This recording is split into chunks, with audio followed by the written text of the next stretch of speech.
Hi everyone, welcome this afternoon. We're going to go ahead and get started with everybody that's in here. I wanted to start by welcoming you today. We're here with Momentum talking about financial planning, really, emergency financial planning. Welcome to our Money Talks Forum. We're very excited to get this started. I am recording, so if anybody has any issues with that, please just let me know, but just so you know, we are recording this. This is only the second time I've done this now, so bear with me as I'm muddling through the Zoom session. I'm going to start, however, today with our land acknowledgement. We're working today in the spirit of reconciliation, and we acknowledge that we live, work, and play on the traditional territories of the Blackfoot Confederacy, the Tsuut'ina Nation, the Stoney Nakoda Nation, and Métis Region 3. We also recognize all of the people that make their home here in Treaty 7, this region of southern Alberta. We're grateful to have the beautiful weather that we've had for the past couple of days and are just blessed to be part of this great nation.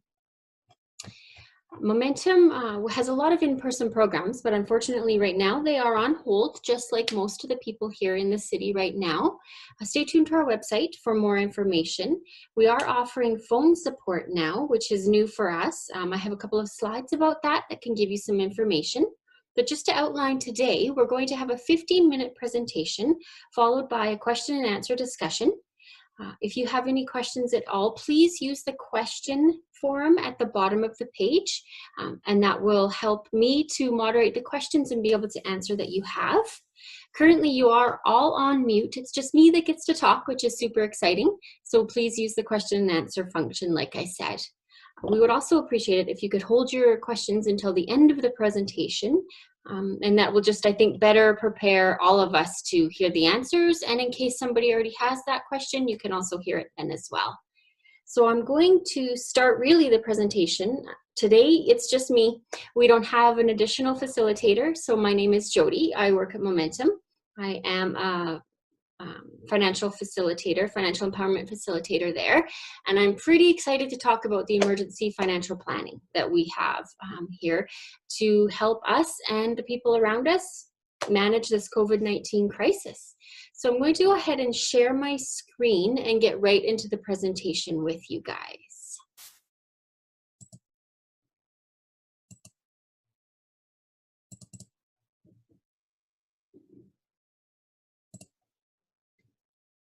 All right.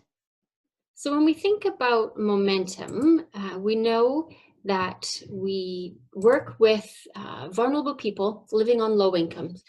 We partner in our community to create a thriving local economy for all, and that is really the backbone of Momentum.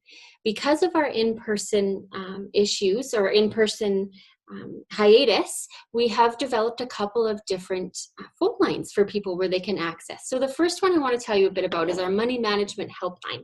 So you're able to come and get some money management helping and a little bit of coaching if you need it. You can see the phone number there is 403-204-2664. It's rapid support really in navigating your finances during a crisis. We also have the business helpline and coaching. Here we have free business advice. We are able to give you access to professional coaches, a little bit of one-on-one evaluation, and the phone number there is 403-204-2657. And finally, the last one we have for you is the employment helping and coaching. Okay, here we have free employment helpline. It's a non-judgmental ear that can help you with your employment needs. We also have financial and community resource navigation should you need any of that as well. Our phone number for that line is 403-204-6194. If you guys have any other questions or you have any other inquiries that you'd like some help with, feel free to visit us at momentum.org. There's lots of information there. If you struggle with the phone or if you don't have access to the phone and the internet is best, we can also reach out for coaching there as well, should you need it. A little bit of agenda and housekeeping, guys and gals. We're going to have about a 20-minute presentation with a question and answer period. All of the participants are muted, like I said earlier, and if you have any questions or need anything at all, please feel free to use the question and answer section. This is what it looks like. If you slide over the bottom of your screen, you can click on the Q&A, okay? And there you can type in your questions and we will answer them at the end. If there's some that you really, really like, you can also vote a yes or no, or you can put a thumbs up, thumbs down, whatever, just to kind of give us a clue what it is that you are really interested in this session today. So let's get right into it. What can you do when you're looking at an emergency financial planning? The first thing you need to honestly do is stay calm. Stay calm, take a deep breath, and relax. It's a process, guys and gals, and it's an emotional reaction that we have when we're feeling stress, okay? And this can be a barrier sometimes to making a plan for us. When our amygdala is driving the bus, we are not able to stay calm and we are not able to see our next steps. So really take that time to breathe and just relax for yourself. The next thing you can do is pay attention to what is working now. And that's really important. Often we get so flustered and worried about what is going on around us that we don't see what is working for us now. So notice that we're already taking care of things like our rent or our mortgage. We're paying our car payments. We're able to buy our groceries, right? We're healthy. We aren't sick. Okay, the people around us are also feeling well. So really pay attention to what is working for you now. All right. The next thing you can do is notice that you have 5 asset areas, guys and gals. We often think of our assets and we think about our financial assets, and that's the only asset that we have. However, here at Momentum, we say that we have 5 asset areas, and all of them are equally important. Of course, there's our connections, which is our connections to our community and the people around us. The sense of self is our abilities and the things that we are able to do, the ability to stay calm or to manage our mental health. Of course, finances is one of our asset area. So that is all of our bank accounts, any other money that we might have, our assets like our houses, things like that. There's the basic needs and service asset area, of course, which is the basic needs and services in our community, having access to police, to ambulance, having access to the bank, even to the pet store is a service. I was telling people earlier today that I went to the pet store yesterday and it was like Disneyland, having that ability to go out and be able to get food for my cat. And then, of course, the last one is skills and knowledge. And our skills and knowledge, guys and gals, that really helps us navigate the problems that we have in life. It helps us to problem solve and to recognize what these tools are that we have in order to solve them. This is our asset map that we use here at Momentum, and it really outlines all 5 of the asset areas. And you'll see they're all connected with a small circle around them. None of them work independently at all. Each asset works to help us in our day-to-day life. The next thing we're going to talk about is knowing our financial responsibilities. Of course, the first thing you want to do is list your crucial expenses. So you want to know what your priority expenses are, things that you can't live without. For example, your needs and your wants. This is a really important time to identify the difference between a need and a want.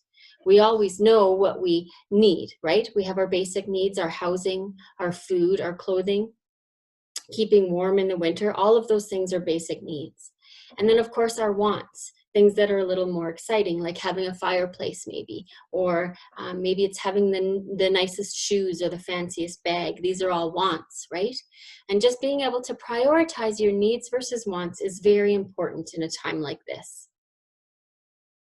When you're prioritizing them, you really want to think about what can or cannot wait, okay? And in order to do that, you're going to check things like the payment due dates. Okay, check all of the bills that you have, check the payment due dates, find out when it is that you have to make these payments. This information also helps you prioritize which one to tackle first. And in the light of COVID-19, it's really important to be up to date on what programs are out there and available to assist you when you're looking for some of your payment plan options. Another step in knowing your financial responsibilities would be to review your bank statements and to understand your household spending. Bank statements are one of the ways to looking at your lifestyle, right? If you look at your bank statement, you're able to really evaluate where is your money going? How are you spending your money? What are you prioritizing currently, right?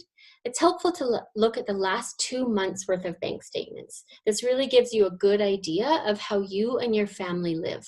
And it really gives you the ability to prioritize what is most important at the time. And then lastly, look at making a priority budget. Okay, in a priority budget, you're going to cut your unnecessary spending and you're going to focus on your primary needs.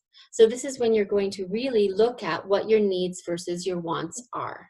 Okay, the budget will help you cut down expenses that you might not need. For instance, your cell phone bill, right? It'll really help you evaluate, have I gone over on my data this month?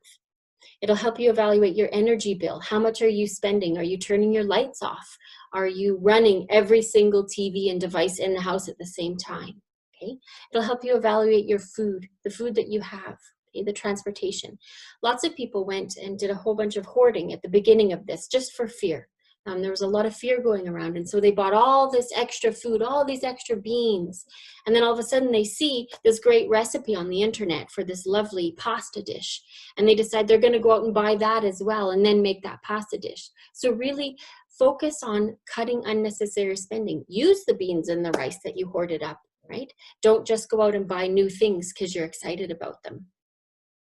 A couple of ideas we have on cutting down your expenses can be, look at your fridge, look at your pantry, okay?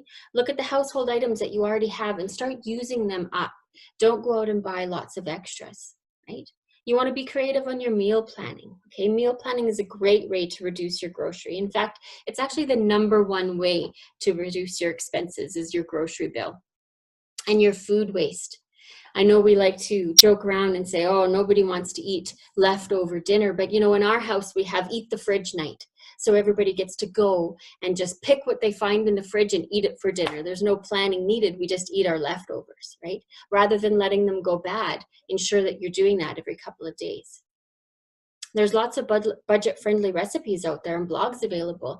You know, we all have a little bit of extra time now, unable to go out and about in the neighborhood. Start researching budget-friendly recipes to use up the extras that you have left in your house.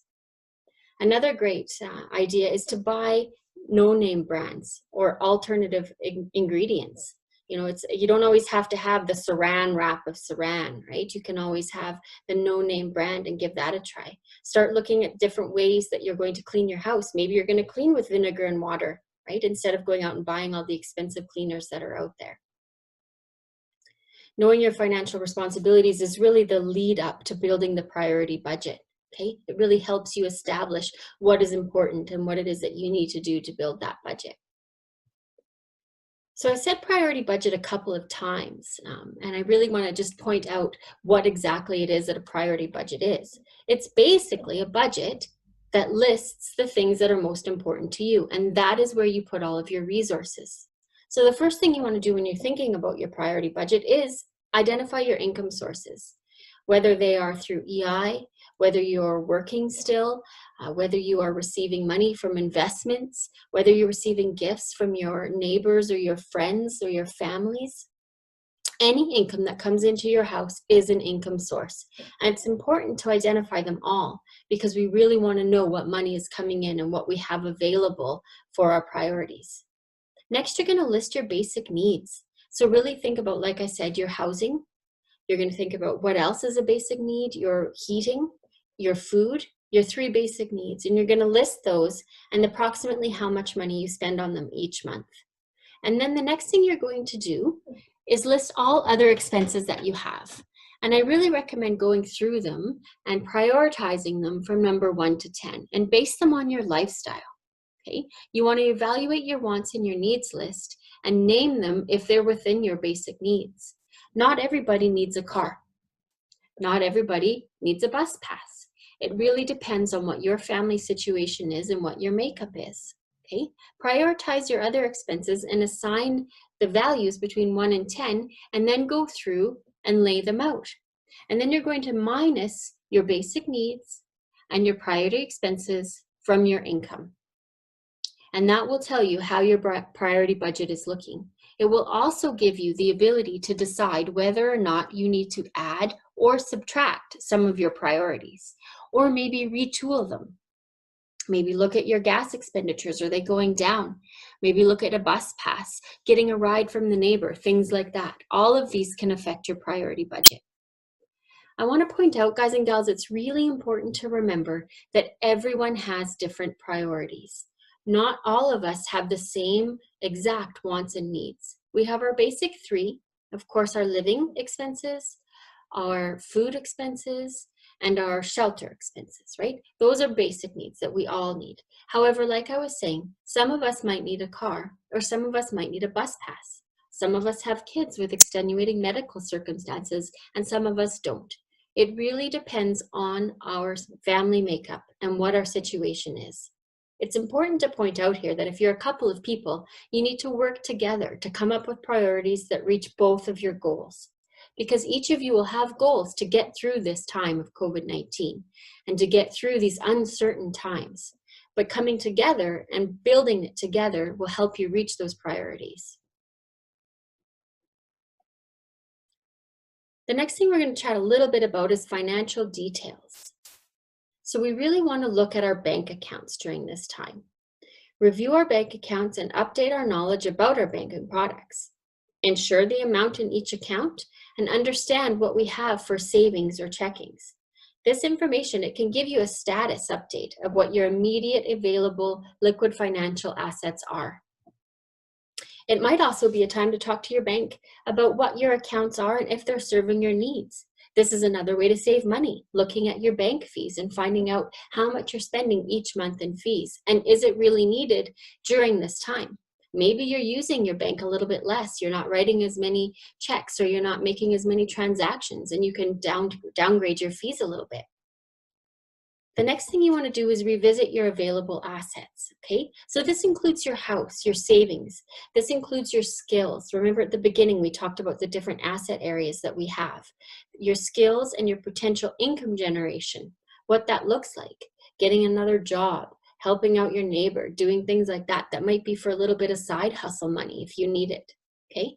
You're going to know what you already have, which is great. And in having that knowledge of what you already have, it helps you build a baseline to work from.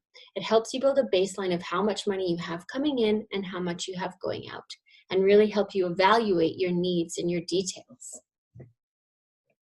The next thing you're going to look at is your investments. Do you have any investments? How are they working for you? Talk to your investment advisor. Really understand what's happening with your investments. Is it time to withdraw a little bit of money if you need it from different investments that you may have?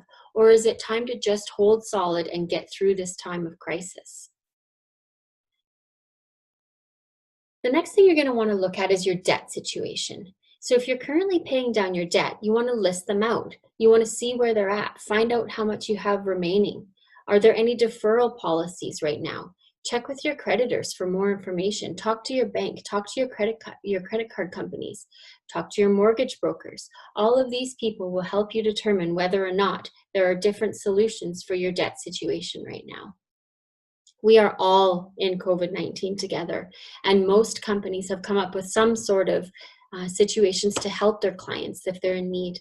The most important thing to remember is communication. Keep the lines of communication with your debtors open so that they understand what's happening and see what you can come to for a solution. And then have a look at your insurance policy, guys and gals.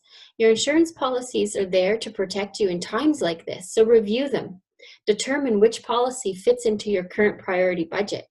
Most importantly, if you struggle to make any payments, contact your insurance broker or your insurance agency.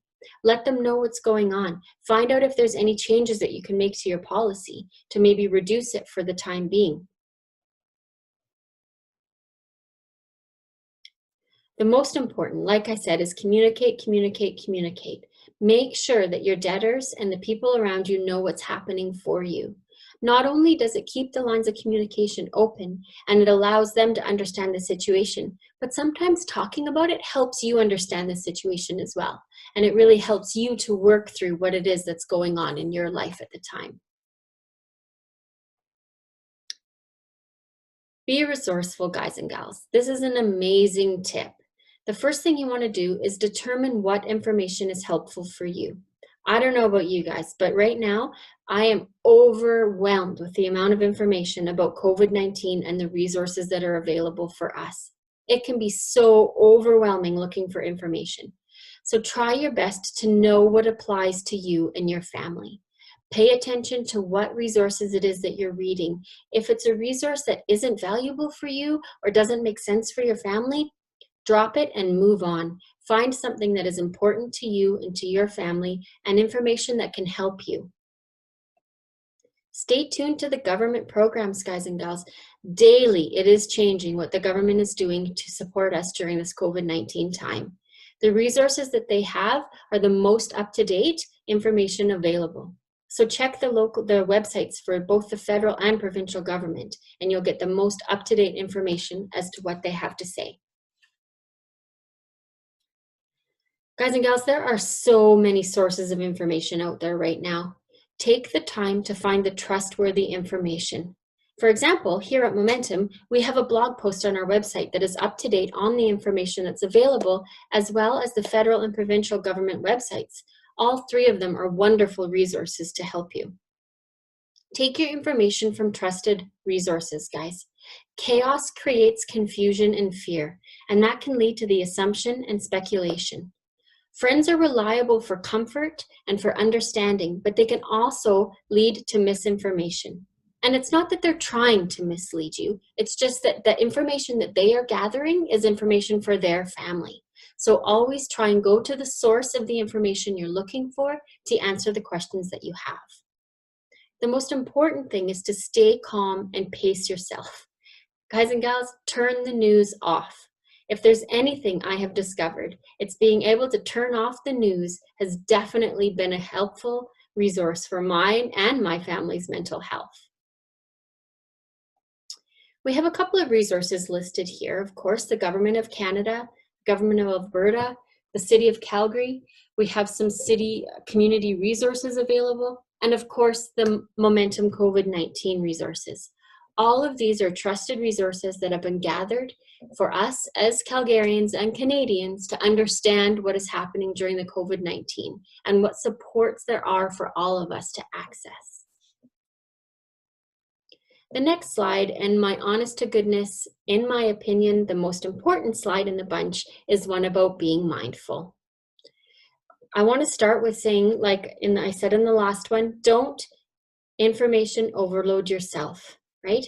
You want to be resourceful, and I understand that, but being resourceful, guys and gals, it's different than engaging in information overload. Being resourceful is knowing what information you need that is best for your family, not just absorbing every ounce of information there is. Like I said earlier, identify your needs, right? And stay with that trustworthy information sources, the government websites, our website, ones that you can really trust. You want to watch out for frauds and scams, guys and gals. You wouldn't think it, but truthfully, they're already out there. There is a few listed and some information on the Anti-Fraud Center that we have listed here. But people are out there and they're trying to make us feel fear and overcome. Some that I personally have heard of course, is some financial advisors looking to profit off you, how they can help you during this time in COVID-19. Another one I've heard of is cleaning and heating companies claiming that they can get rid of COVID-19 if you just buy their products, right? Which is it's just not true. You want to be aware of that. And of course, guys and gals, you want to maintain your well-being, okay? So you want to get outside, play family games, use Skype or FaceTime to keep in contact with friends and families. Remember to practice radical self-acceptance. I heard this today and I had to add it. And practicing radical self-acceptance during this time means whatever gets done, gets done. And whatever doesn't get done, guys and gals, doesn't get done. We have to give ourselves the space and the ability to accept it for what it is. We are truly doing the best that we can in this time, in this unprecedented time where Canadians are all wondering what's going to happen next. So just remember, give yourself radical self-acceptance. I am so grateful that I got to spend this time with you today. We have more information at this tiny URL, Momentum COVID-19. Look for the financial supports for people impacted by COVID-19 and look for other supports that we might have at Momentum where we can support you. Our next Money Talks, which I'm super excited about it, is next Tuesday, April 21st at 3 p.m. Our topic next week is Stay Warm and Informed, the ins and outs of utilities. Please feel free to RSVP at momentum.org. I think we'll move right into questions now. I have seen that there's at least one in the question box, but just as a reminder, we do have the 3 coaching helplines. We have the business helpline, the employment helpline, and the money management helpline. Please feel free to reach out at any time. So looking at the question and answer box, the question that I see are how can we get these resource links? Absolutely, we can send out the resource links to you. I believe for those of you that have already registered, we can have that out to you. As well as we will be posting this online at the YouTube channel, Momentum's YouTube channel, and you'll be able to get them there. Were there any other questions today?